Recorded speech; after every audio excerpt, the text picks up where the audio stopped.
running 5 minutes No, behind we're, schedule. I was messing We with were trying to get back on schedule, but you helped us stay behind. Just a minute. Now I'm gonna do one other thing. But I was last, so I take full responsibility.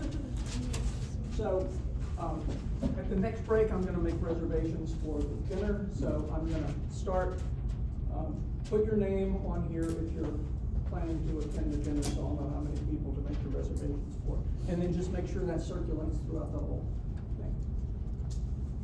In the email, did you say it was okay to bring a plus one? Or? Yes, it is, Okay. but then put down Yes. two by your name. Okay.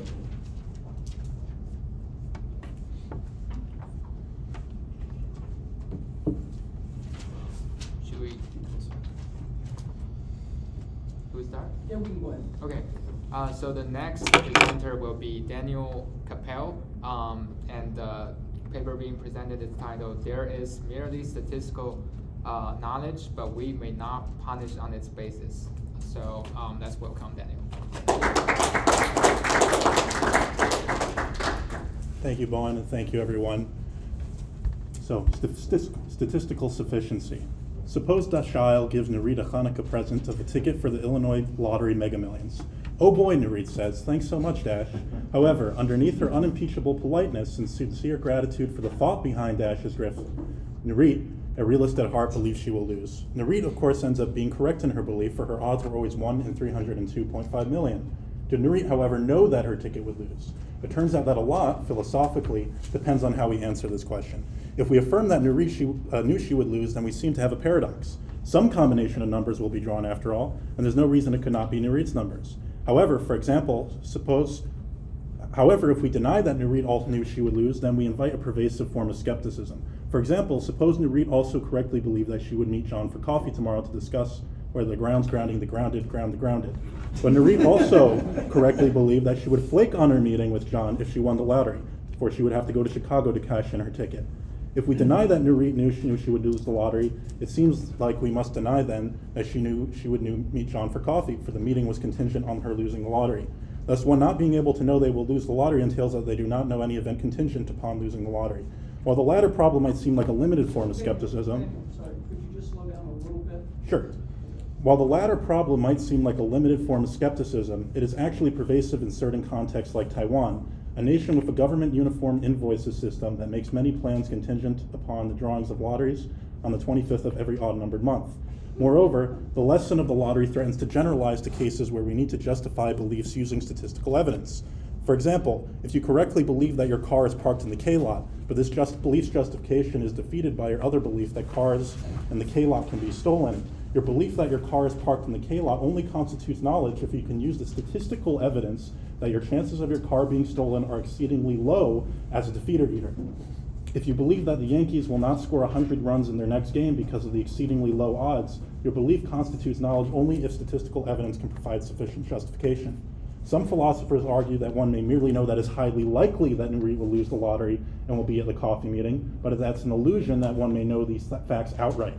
However, this position threatens to render false many folk ascriptions of S knows that P, and given that we in general take it a mark against the theory of a common term in natural language that involves the speakers of that language in systematic and widespread falsehood in their use of that term, in the discussion that ensues, I assume that one is indeed in a position to know that they will lose the lottery, and more generally that one may know propositions because of exceedingly powerful statistical evidence in favor of the proposition. Thus, I assume statistical sufficiency. One may know a proposition P based solely on strong statistical evidence in favor of P. There are challenges for statistical sufficiency. For example, there's the aforementioned paradox of how Nurit can know she will lose the lottery when indeed some combination of numbers wins. There's also the matter of explaining some people's intuitions that you never know that you will lose the lottery. In this essay, I defend statistical sufficiency against one particular objection having to do with punishment, the punishment objection to statistical sufficiency. Statistical sufficiency seems to lead to cases where punishment is inappropriately rendered permissible. The problem stems from the fact that it seems we should preserve the connection between justification of belief and just conviction, meaning that if someone is suspected of committing a crime, having justified belief or knowledge of the fact that the person did the crime should be sufficient for permitting punishment. However, there are cases where, given statistical sufficiency, we can know that someone has committed a crime, but intuitions favor the impermissibility of punishment. Consider the following off-cited case from Mike Redmayne. Prisoners. 100 prisoners are exercising in the prison yard. 99 of them suddenly join in a planned attack on the prison guard. The 100th prisoner plays no part. There's no evidence to show who joined in and who did not. Is the 99 probability that particular prisoner is guilty enough to prove beyond a reasonable doubt that he's guilty? I'm going to skip the rest. Suppose Mallory is known to have been in the yard. According to statistical sufficiency, we may know that Mallory is guilty merely because of our statistical evidence. However, it seems that Mallory should nonetheless not be punished. Thus, the prisoner's case seems to be a counterexample to statistical sufficiency. Consider another seeming counterexample, chatty TPG. A computer program reports that Mallory committed the crime. The report's program is known to have a probability of being true of 99.9%. The computer program is inscrutable.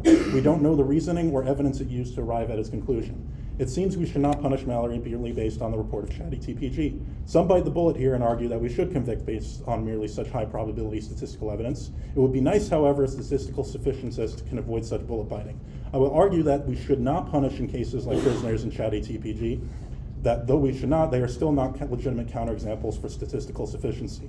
Even though we know Mallory is guilty, the propositional knowledge of guilt confirmed in these cases is not sufficient basis for punishment. My solution appeals to objectival knowledge, which is knowledge of a person, place, or thing. However, first I wanted to debunk one ready to hand a rebuttal to the punishment objection to statistical sufficiency. Contextualism, a dead end. One might hope that contextualism, the posit that truth conditions of propositional knowledge claims are sensitive to context, could get the statistical sufficientist out of the mess of punishment based on merely statistical evidence. Under a contextual solution, we should not punish on the basis of merely statistical evidence because in punitive context the stakes are high, so the standards should be high. Thus, merely statistical knowledge, because of its fallibility, may be good for knowledge in some contexts, but not in high-stakes punitive contexts. Sadly, things are not so simple, for the contextualist proposal is both too narrow and too broad. Skip to the next paragraph. The contextualist solution is too narrow because it precludes all sorts of fallible evidence generally considered sufficient for punishment, as Mallory covers in detail. For example, courts typically rely on the testimony of witnesses for convictions. However, memory is fallible, and one study finds that subjects who report a memory about a thief 3 days later are accurate about 70% of the time. Moreover, some models of perception describe human visual perception as Bayesian in structure, meaning that accurately categorizing what one sees is, in a sense, inherently statistical. There's also always an outside chance that physical direct evidence, like a bloody knife left at a crime scene, could be planted by a prankster, or be collective hallucination induced by a Cartesian demon. The contextualist solution is too broad because it includes infallible evidence that does not justify punishment. Consider the chatty TPG case again, but now the inscrutable artificial intelligence has been updated to be perfectly reliable. It still seems to me that we should not punish on the basis of a report from chatty TPG 2.0. It also seems to me that we shouldn't punish someone based on the naked report of guilt from Gordon the clairvoyant, who, unlike his better-known cousin Norman, is actually known to have a faculty of perfect clairvoyance. I submit that there's something strange about, say, convicting a defendant on such evidence. That epistemic relationship we have to the crime is still, in some way, too fraught, too abstract, too indirect, too opaque to justify punishment despite its infallibility. Maybe the statistical sufficientist who has been agreeing with me up to this point disagrees with me on these last two cases. However, such a statistical sufficientist is in an awkward position. They agreed earlier that it's wrong to punish based on 99% certainty. Why would the mere 1% shift to total certainty have the dramatic consequence of justifying punishment? I'm going to skip to the next paragraph. I've tried to show that our standards for propositional knowledge becoming high in punitive context is not the reason we are disinclined to punish based on merely statistical evidence. For such a standard, as a sole explanation of what makes for good evidence justifying punishment is both too broad and too narrow. I hope, in fact, that this section has also shown that statisticality has been sort of a red herring in debates about punishment. For evidence tainted by statistics can be sufficient for punishment, and perfectly reliable non-statistical evidence, in other words, evidence providing 100% certainty, can be insufficient. What is missing in the prisoners and chatty TPG cases all along was not certainty, but objectival knowledge grounded in causal acquaintance with the crime. What academics have been calling mere statistical evidence or naked statistical evidence is insufficient for punishment only because of its lack of confirmed objectival knowledge, or so I will argue. Introducing objectival knowledge. Objectival knowledge is what we have when we claim to know a particular thing, like a city, person, or a work of art. Objectival knowledge is contrast with propositional knowledge, which is knowledge of a fact, that a proposition is or is not the case. Here's a demonstration of the distinction. I may know lots of facts about Paris because I have read the Encyclopedia Britannica article on the city. However, my objectival knowledge of Paris, which I've never visited, is less than my objectival knowledge of DeKalb, Illinois, which is the township I live in. Similarly, I might have much propositional knowledge about Napoleon, but I don't know him like I know my friend Steve. At a first pass, objectival knowledge is constituted by being acquainted or familiar with a person, place, or thing in a way that is somehow fundamentally different from thinking a true thought about the item or feature in question. When it comes to the analysis of objectival knowledge, some argue that objectival knowledge is a form of consciousness, or it is an aesthetic relationship to the object. Others argue that objectival knowledge is just a particular category of propositional knowledge or know-how. In any case, I argue that the statistical sufficientist can cleave away commitment to punishment in the prisoners and chatty TPG cases by appealing to objectival knowledge. How appealing to objectival knowledge rebuts the punishment injection? Suppose that, 1, you need some sort of objectival knowledge to justify punishment. Moreover, while the evidence available in prisoners and chatty TPG cases per statistical sufficiency confer propositional knowledge, 2, the evidence in those cases couldn't confer the sort of objectival knowledge needed for punishment. If both these suppositions are the case, then the statistical sufficientist isn't committed to punishment in those cases, and the punishment problem is cleaved from statistical sufficiency. I will argue for one in the ensuing sections. First, I will state why 2 is plausible. In the 2 problematic cases, the evidence provided is opaque to the object of inquiry. In prisoners, the only evidence that Mallory committed the crime is due to facts about the cohort he belongs to. In chatty TPG, the only evidence is the inscrutable report of an artificial intelligence. There's little to no causal connection to the object of inquiry conveyed by the evidence. Being epistemically causally disconnected from an object makes one's acquaintance with this object tenuous. Thus, the merely statistical evidence in the problem cases seems to provide little to no acquaintance or objectival knowledge of the crime, and if some objectival knowledge is required for punishment, then we probably have not been conferred the needed objectival knowledge in these cases. So I provide 2 arguments for the claim that objectival knowledge is needed for punishment, which, if successful, will get the statistical sufficientist out of the punishment puzzle. The first argument is the argument from phenomenology. So phenomena of punitive situations give the impression that some objectival knowledge is key to punishment. These phenomena in confluence suggest that people who are punishing or considering whether to publish need to epistemically get at some object. First, consider that countries frequently have prisoner transfer treaty relationships. This means that if someone commits a crime in a land that is foreign to them, they may be extradited to their home country to be punished at home.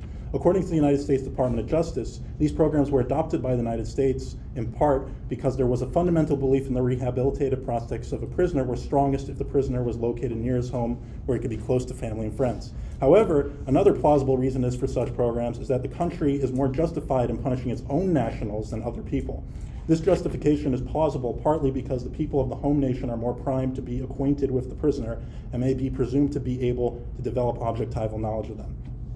Second, courtrooms frequently care about inculpatory evidence being present in the courtroom. It is preferable for a witness to be cross-examined in the courtroom rather than deposed or provide written testimony. Physical evidence, such as bullet casings or knives, are usually exhibited in the courtroom, sometimes in plastic baggies, rather than merely verbally related to the jury. All these establish closer causal connections between those who may convict the defendant and the event of the wrongdoing. It is true that courts do not always deem preserving physical evidence completely necessary, for in a particular case, the court ruled that it's okay to use a breathalyzer report as inculpatory evidence absent the original samples. However, the fact that prosecutors generally prefer to show evidence rather than merely tell juries about it shows that establishing a causal connection between the inquirers and the crime is advantageous for a conviction. Inculpatory evidence that's more causally connected to the crime, such as direct witness testimony, direct physical evidence, real evidence, is generally valued in a way that's distinct from causally disconnected evidence, such as hearsay, character evidence, habit evidence, circumstantial evidence, and statistical evidence. The preferred evidence does a better job of helping place jurors with the aid of imagination at the crime scene. It's as if prosecutors would love to open up a science fiction style portal back to the scene of the crime. Third, in criminal trials are done in person, in courtrooms. If dry fact-finding was the whole purpose of criminal proceedings, trials could potentially be done asynchronously or over correspondence, similar to voting. The defendant faces their accusers in the jury. Plausibly, part of the reason criminal trials are in situ is that there is an epistemic need for inquirers to become acquainted with the evidence and the characters of the incident.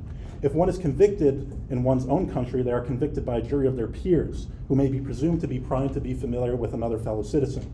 These phenomena suggest that there is more going on in criminal trials and punishment than mere fact-finding. Rather, at least a modicum of objectival knowledge needs to be established. So my second argument is the argument from censure. The second argument appeals to censure, which is punishment's expressive dimension. Censure is admonishing the wrongdoer for having done the wrongdoing. Arguably, to punish someone intrinsically involves the speech act of censure, whether explicit or implicit. Some theorists argue that appealing to censure is necessary to explain the difference between punishment and mere deprivations, such as taxes, license revocations, deportations, benefit terminations, and other disqualifications. Others argue that punishment does not imply censure. However, such dissenters make their case typically by appealing to punishments like parking tickets and other minor fines. Arguably, minor cases of so-called punishment like tickets are irrelevant to our discussion, as it seems reasonable enough to inflict such minor punishments on people based on statistical evidence, so the permissibility of non-censurious minor punishment would not constitute a problem for statistical sufficiency. Censure as a speech act must be personally directed as an individual. This is intuitive enough. It is moreover intuitive enough that to censure someone, one must have a degree of acquaintance with that person. It would be strange to dispense censure or express any sort of reactive attitude or judgment to someone you have no discernible causal relation to. Consider the attitude of, to adapt example from Kripke, disapproving of the most murderous man in history. However, suppose you only identify the murderous man through the very description provided. You have no idea the name of this person, when or where they lived, or who they killed. You are just expressing, whomever is the most murderous man is that man I disapprove of.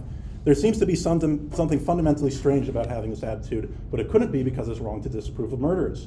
Rather, it seems like an inapt attitude to have because you have no acquaintance with the object of your attitude. It's not human-like to have such attitudes. There's also a moral argument against censuring without objectival knowledge. Consider a judge who admonishes a defendant who was convicted. However, it turns out that the judge was not paying attention to the case the whole time. The judge was instead doing mental algebra for fun. The judge's only means of knowing that the defendant is guilty is by way of the jury's guilty verdict.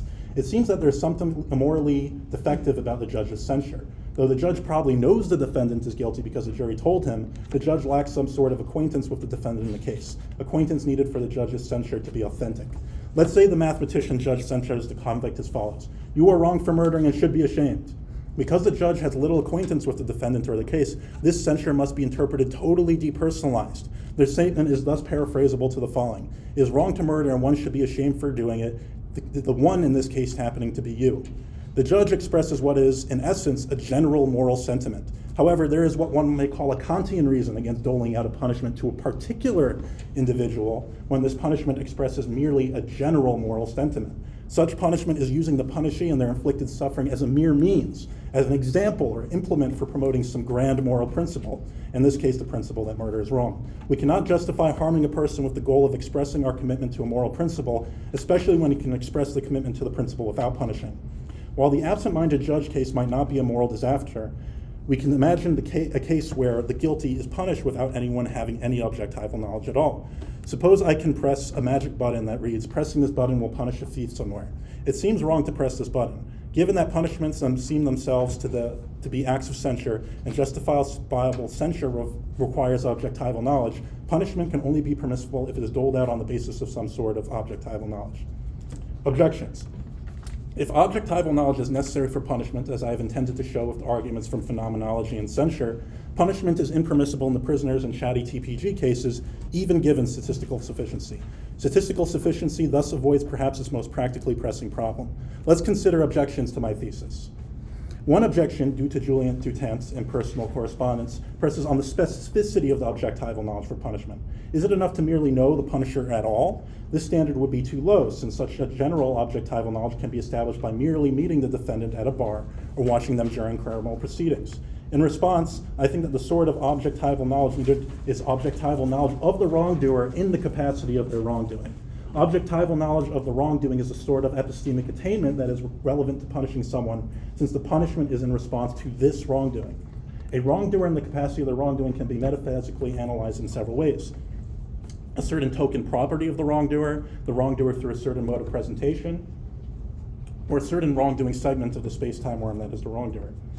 The objector may further press, as Dutant has, but what makes it so you have objectival knowledge of the wrongdoer specifically in this capacity rather than more generally?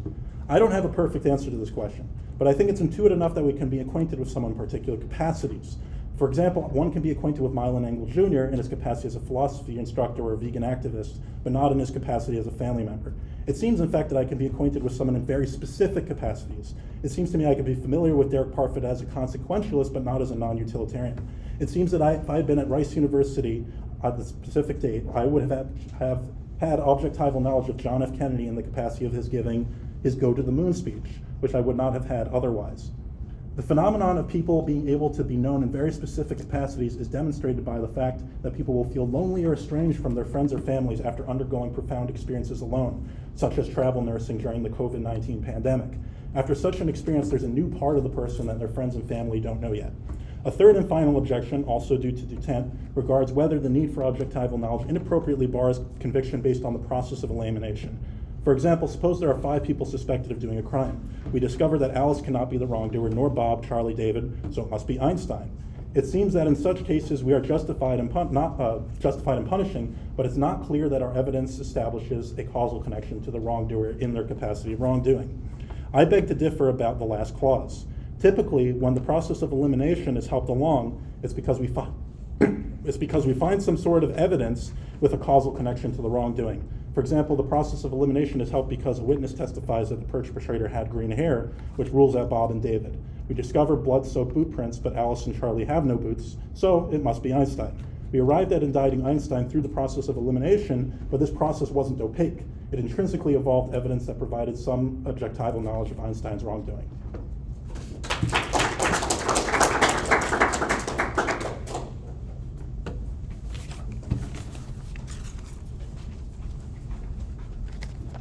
Thank you, Daniel. And I will now, sorry, is this recording or something?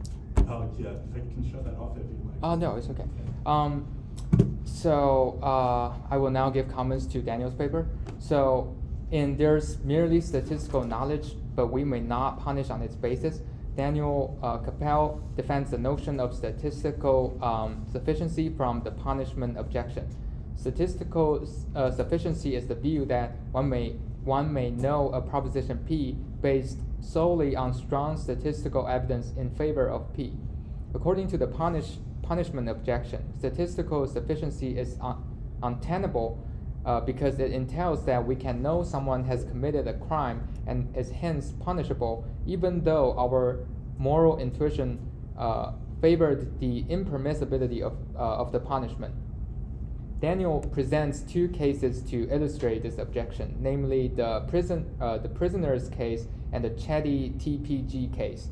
To summarize the upshots, in both cases, we have overwhelmingly strong statistical evidence in favor of the proposition that the person is guilty and hence punishable.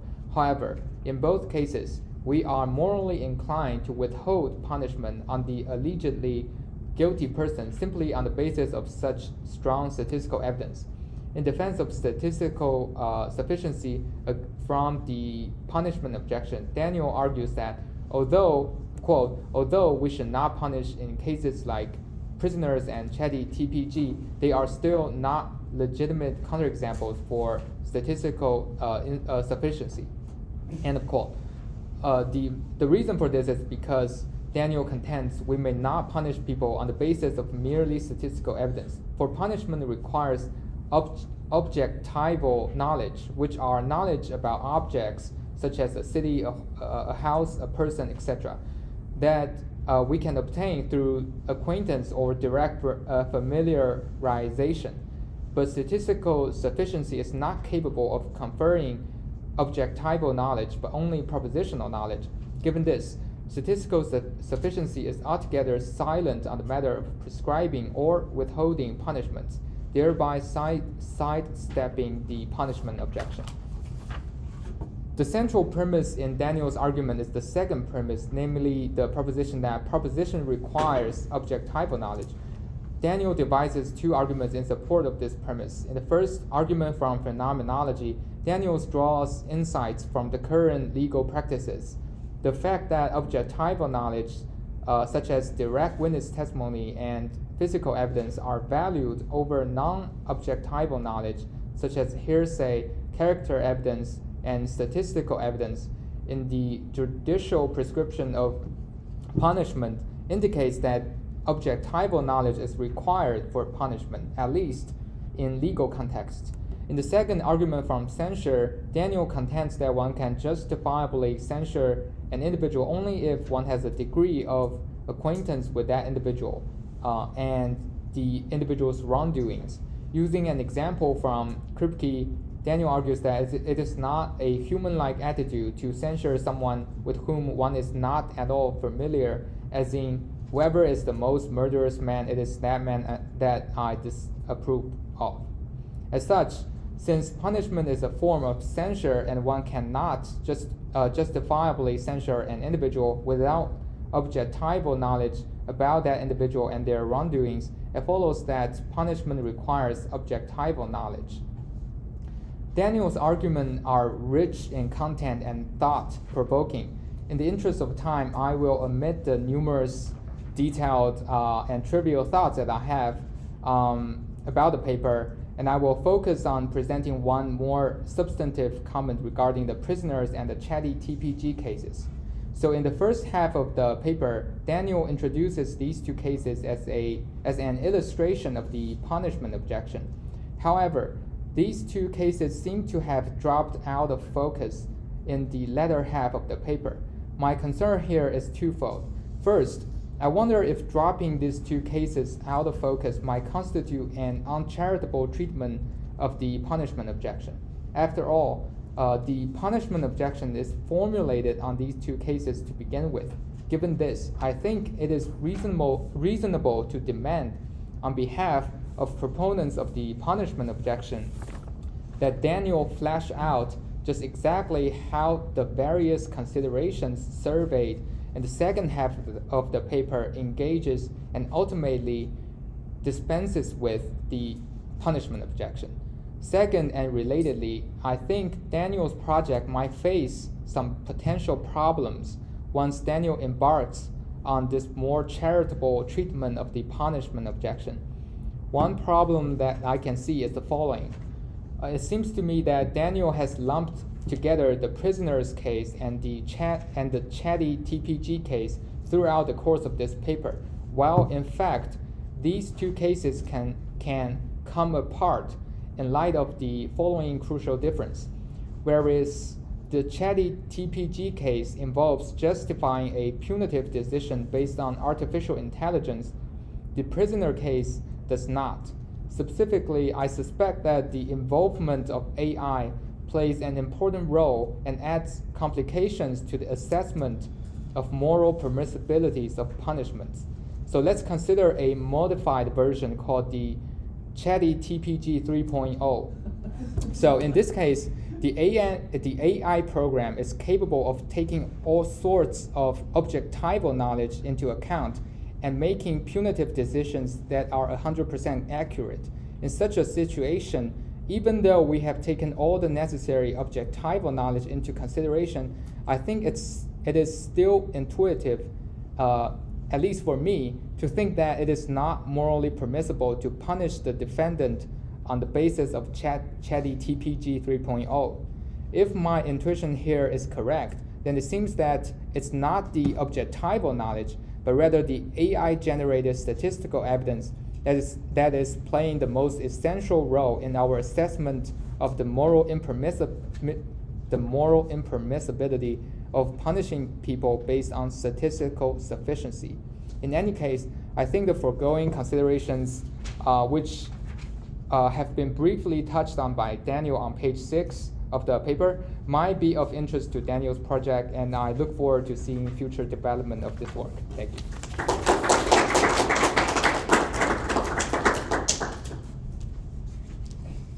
Thank you, Bowen, so much for the extremely helpful comments. So Bowen is making comments that call for really fleshing out a specific notion of objectival knowledge and why certain cases might confer it and others won't, and to what degree. And I'm afraid my goal is to bracket as much of these issues as possible. So all I want to say is that in, for example, the prison yard case, we have a minimal amount of objectival knowledge in these cases. You need some objectival knowledge. I don't even know how much. You need some to prosecute and to convict. However amount it is, it's more than what you have in these cases. So why don't these cases confer objectival knowledge? Well, I was a little maybe gestural when I discuss this. As Bowen says on, I suppose it's page 6 on this handout, I said it's too causally distant. I don't know if that's the most specific reason, but I specifically said it's the most, it's not transparently causally conveyed. There's no transparent causal connection from your evidence to the object of inquiry. I don't know if that's the most precise reason, but it is something that cleaves such cases from some other cases that are statistical, such as perception, which I have argued is inherently statistical as well. So in the chatty TPG case, Bowen also mentioned how this case might come apart from the prison yard case. So the first question is, are we being conferred objectival knowledge? I don't know if machines, especially non-conscious machines, can have objectival knowledge. It seems to me that maybe the AI is bringing in all these objects into its calculations when it produces its verdict. But because the AI is not a conscious being, and again, this would involve getting more into the metaphysics of objectival knowledge, but a lot of people typically argue it essentially involves some sort of consciousness or aesthetic relation to an object. If chatty TPG can't have that, then chatty TPG would not be able to have objectival knowledge. So then, in a sense, it's like a blockade. You get chatty TPG, you get the propositional knowledge through chatty TPG because it's been tested and you know it's reliable, but the objectival knowledge gets blocked off because it's opaque how it had to do with the objects. So I want to thank Bowen again for his comments.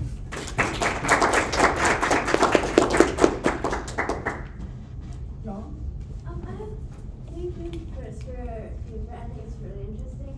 Like, I have a confusion maybe about like the broad picture. Are you basically saying that epistemic kind of knowledge is not enough for punishment because there's no moral bearings to it? Good question. So we're talking about propositional knowledge. So I maintain objectival knowledge is an epistemic relation to an object. It's more than just a dream or hallucination. I have objectival knowledge of this laptop, not because I have just a phenomenology of it, but also because of some causal connection. So objectival knowledge is a kind of epistemic attainment. So it's propositional knowledge that I want to cleave away and say mere propositional knowledge that doesn't have objectival knowledge intrinsic to it is not a sufficient basis. I do think epistemic propositional knowledge is normatively very important. For instance, in torts, right? Torts don't necessarily have a censurious aspect. So if you have mere statistical evidence that someone damaged your car by accident, let's say, I think you should be able to use mere statistical evidence to possibly to get, sue them or based off of it. So it's about punishment that I think is the problem. And also, I have a question. Like, I guess for me, like being 99% sure and 100%, the difference is like the certainty. It's not just the 1%. And why would you think like certainty is like not? Maybe this just comes down to intuition thumping, but let's say you have an infinitesimally smaller certainty than 100% certainty. I don't see why that should have tremendous normative bearing on our lives in basically any case. I mean, if that were the case, then we'd have to, take evil demon hypotheses as something that should actually be bearing on our day-to-day lives, because we're not certain there's no evil demon possibly. I mean, it depends on your analysis of the concepts being invoked. So to me, it just seems, where do you draw the line? Is it 99.99 versus 9999? So to me, it just seems like that's the wrong path to go. It seems like we need to introduce a new concept to solve this problem. And I have one last question. Maybe I just like missed something, but like, I think you explained it, but I'm still a little bit unsure about how can like chat PTG or something? Like anything, because it seems like no itself is just a notion that's like Mhm. not applicable to the notion. Yeah, I agree. ChatGPT doesn't know anything. That's my personal view. But we can know things because ChatGPT reports it. Oh, okay. So. Thank you. Mhm. Sichuan. Oh, yeah, thanks for your interesting paper. I have three, actually, objections to your. You may need to be quick. Yeah, I'll be quick, yeah. The first is the example you involved in the phenomenology section. Like you said, the USPJ says there was a fundamental belief that the rehab prospects of a prisoner were strongest in the prisoner. That part, like, it seems like the acquaintance is like only relevant to rehabilitation rather than incrimination. And also, like, the justification part, like, the justification is another possible reason is that a country is more justified in punishing its own nationals. I think the justification here is not really epistemic justification, but rather like from legal perspective, like from the sovereignty kind of concern.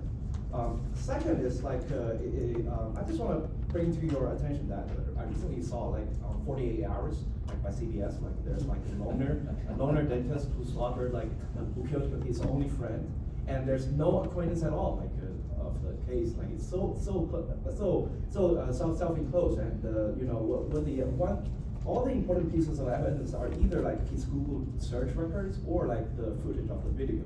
It seems from those are like exactly like by machines, which are like statistical evidence.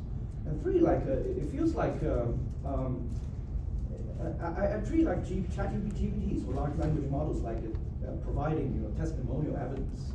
And like even if the testimonial, even if it's like a person who's like an expert in giving out testimonies, like I still like it still wouldn't be appropriate to rely only on one person. Like you have to have at least like 3 to 4. So maybe like it should be like a ChatGPT among in the future, like among a few like detectives. That would like be more appropriate. Okay, great, thank you. I'll try to address as many as I can remember. So for the first two, you pointed out how I use these phenomena to try to intimate that there must be objectival knowledge playing a role in here. And you rightfully pointed out that there are other reasons that could explain these phenomena besides objectival knowledge. I think the nature of practical institutional norms is always always overdetermined. For any practical action we make or rule we have, there's always a lot of reasons we're going to have it. So I'm not saying this is the only thing that can explain.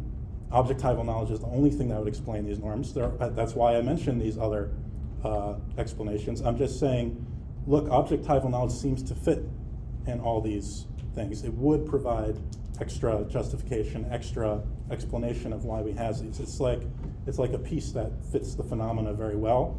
And the argument from phenomenology is if you like sit in a courtroom with these things in mind, it pieces everything together. It makes everything make sense.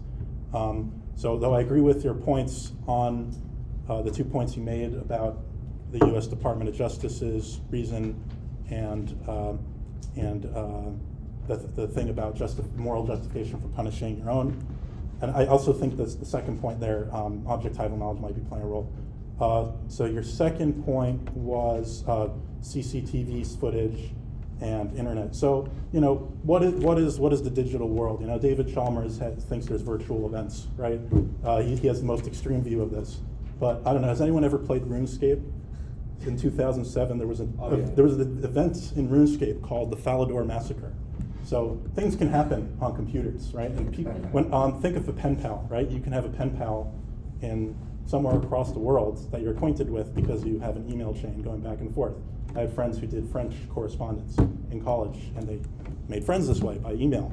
So it seems like the digital world is not an impediment intrinsically for acquaintance, at least of some sort. So the third objection was, can you give me a word to cue me into it? It's about the testimonial logic. Oh yeah, multiple testifiers. Yeah. So yeah, it seems like in some cases there might just be one testifier, and we prosecute someone based off of that, combined with some physical evidence.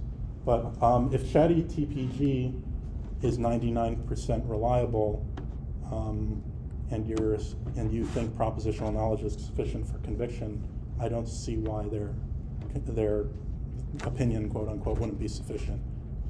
So I would need to know more details about this objection and why we might need multiple witnesses.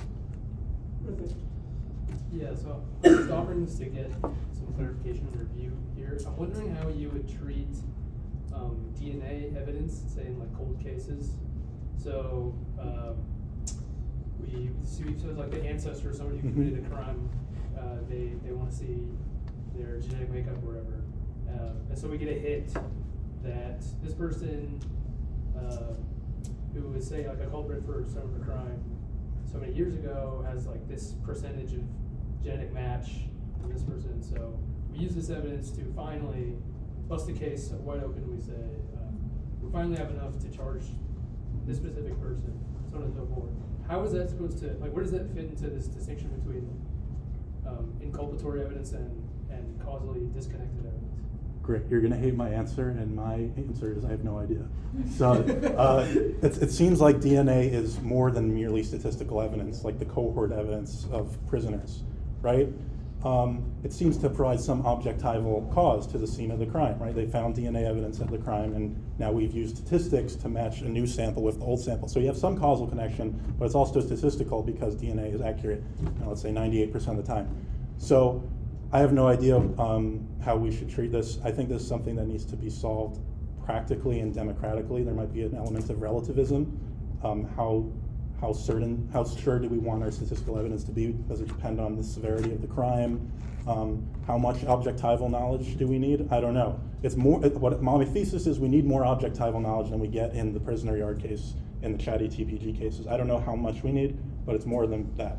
So I don't want to say too much. I think that's a democratic question, fundamentally. Yeah, so thanks for this talk. I thought this was super interesting. I just have, I guess, like a broad concern about the section starting with a couple of paragraphs before contextualism, a dead end, going through the section on contextualism. So with the chatty TPG example, you have these two sentences, just like the last two sentences of the example. You say the program's report is known to have a probability of being true 99.9% of the time.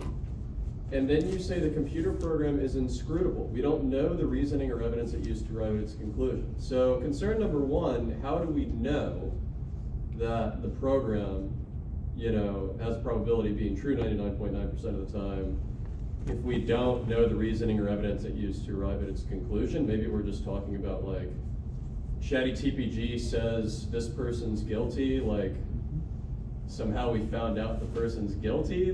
Like, I'm a little confused on that, so that's number one. Number two is that as you work through this section, you say that some people will say that chatty TPG's verdicts are sufficient for punishing people, but then you say, let's kind of bracket that, because what we want is to not have to bite this bullet. Then you continue through the section, and it seems that by the time we're at Gordon the Clairvoyant in the contextualism section, it seems that now you're actually trying to give a reason why we shouldn't bite the bullet. You start saying, like, what's the meaningful difference between 99% and 100% certainty? And what I'm kind of thinking is like, well, hold on, like, I think 99% certainty is good enough. So like, why are we talking about this, since we wanted to avoid this whole question of, like, we don't want to worry about this because we just want to develop a theory where we're not having to bite this bullet. So I'm just kind of confused about the motivations as well as the example. Great. So for the chatty TPG case, I think I can appeal to actual practice with this one. ChatGPT is a large language model, and it works. It's allegedly a stochastic parrot. It just uses the books, it's the Library of Babel. It just takes all these books it has in its memory, and it's like predictive. When you're texting, there'll be words on the top of what word you might want to write next. ChatGPT just works like that. So we don't really know why it gets the next word. And inscrutable artificial intelligence is a real problem. There's regulators who want to say, no, if you're going to devise an AI and sell it to the public, you have to be able to provide explanations of why it comes to each thing, each image, et cetera. It's important for copyright law, potentially. So we already know there can be inscrutable artificial intelligence, and we can also test the the success rate of inscrutable artificial intelligence. You can make it do a bunch of math problems and see how frequently it gives you the right answer, for instance. So it seems like conceptually there's nothing broken about the chatty TPG example. It might turn out empirically that we couldn't have something that reliable that is also that inscrutable, but I think at least conceptually as an example, it works. So the second one, it sounded like you were trying to do a modus tollens where I was doing a modus ponens. So you said there's no difference between 99 and 99.9, therefore we should just accept 99. But I'm saying, no, we shouldn't accept 99, therefore we shouldn't accept 99.9. So I guess it comes down to different starting points. Like, I guess I can run, it backwards on you. So if it's 99 is good enough, why isn't 98 good enough? I can, these varieties paradoxes are usually pretty hackneyed, but I'm just trying to show that we might be, this approach of just using propositional knowledge might just be getting us off on the wrong foot with this problem. That's what I'm trying to show. John. Thanks, Dan. I think this is a really cool project. Thank you. Wondering, what would you say if I told you we should just have a jury read reports, or suppose we actually did it this way, but the reports are not just like regular reports. They include like detailed biometric readouts and stuff on the people who are giving the testimony. And in fact, in real cases, they sometimes do read like depositions in court in place of witness testimony if the witness is unavailable or dead or something. So I was wondering, do you think sitting in court and actually watching somebody give testimony, is that important to delivering a conviction, or could we deliver a conviction just based on these sort of objective or these reports that have no sort of personal connection? Good question. So it seems like prosecutors would rather have it in person, all else equal. Even if it's the exact same testimony, they'd rather have a person on the stand rather than a deposition. Does that mean it's necessary for them to be in person? No, because of the cases you mentioned. What if the witness passed away? Now, I do think the written testimony provides some acquaintance because it was written by the person. There's a causal connection back to witnessing the crime. In these cases, it's just not as much as acquaintance. So it just seems like in these cases, there's some preference from closer causal connections, more acquaintance, more objectival knowledge. How much is enough? I don't know, maybe written would be good enough, but for some reason, people seem to prefer stronger than just written evidence. They seem to prefer in-person witness testimony. One might think that it's because we don't also have the biometric readouts and stuff. It might make it more compelling. And I know the second point, it seems like we might want to say that Gordon does have a causal connection to the crime or the perpetrator. I think we're reading into this case our preconceived notion that clairvoyance is not real and magical somehow. We stipulate that clairvoyance is real, as you have. Seems like Gordon's kind of like an eyewitness in a way, because we imagine his clairvoyant vision has to be caused somehow, and it seems like it would be the crime in question that causes it. Good. Let me sharpen your point. So what if Gordon doesn't just tell us he's guilty, he also tells us this is what the scene looked like. He raised the knife this way. He made an animated video of exactly what happened, right? Like photorealistic. Is this objectival knowledge of the crime now? Maybe. Maybe that is enough. But that's a different case. So in German, Wesson and Kennen. there's two words, Yeah.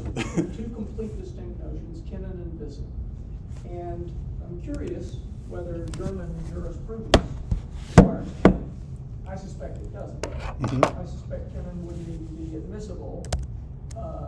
So we have these languages where they have a clear distinction between what we call propositional knowledge and what we call acquaintance knowledge or familiarity knowledge, or what you're calling objectival knowledge.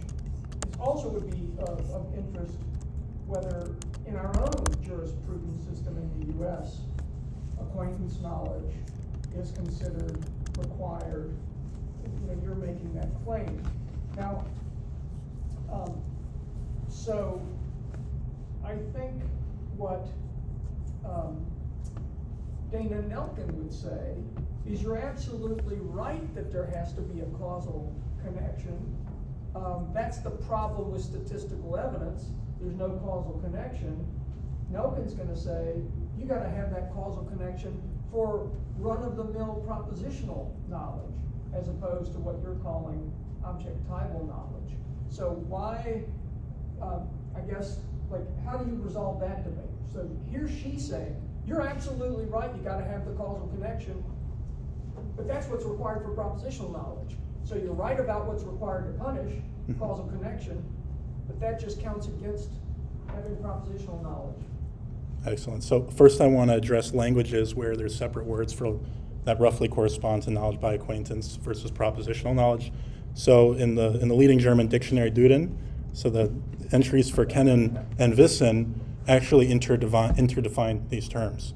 So I was originally going to have a whole section about concepts and how our concept of knowledge might be motley and include propositional and objectival knowledge as like a mongrel notion together. So I did some research on French, German, Spanish, or Norwegian, which actually have all these separate words for these two kinds, and all their leading dictionaries for each of these languages interdefine the word roughly corresponds to objectival knowledge and propositional knowledge.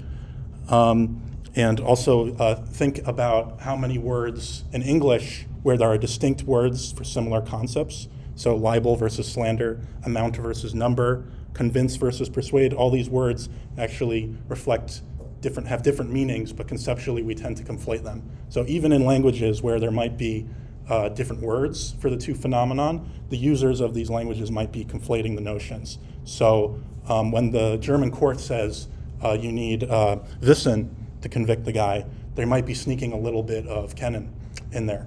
So the second point about Dane and Elkin is I think I sufficiently provided motivation against her view that the causal connection is required for statistical sufficiency. So first of all sorts of knowledge has some sort of causal connection. Even statistical knowledge, there's a common cause. So if I believe I'm going to lose the lottery, the rules of the lottery both determine that I'm going to lose, and they also determine my belief that I'm going to lose. So there is a common cause.